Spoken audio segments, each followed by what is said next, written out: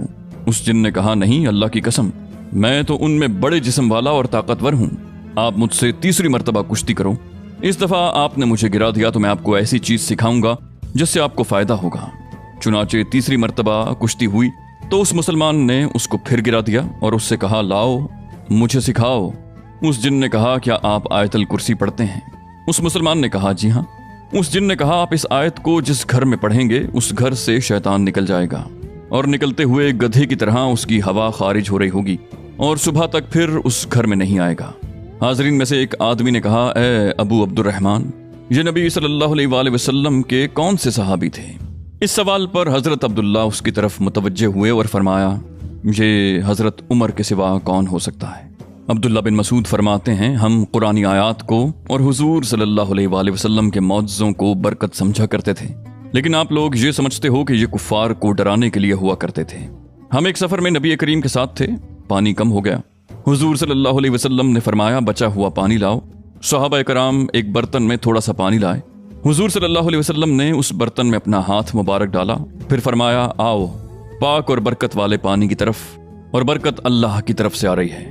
ابن مسعود کہتے ہیں کہ میں نے دیکھا کہ حضور صلی اللہ علیہ وسلم کی انگلیوں کے درمیان میں سے پانی پھوٹ رہا تھا۔ اسی طرح دوسرا معجزہ یہ ہے کہ کبھی کھانا کھایا جا رہا ہوتا تھا اور ہم اس کی تسبیح سن رہے ہوتے تھے۔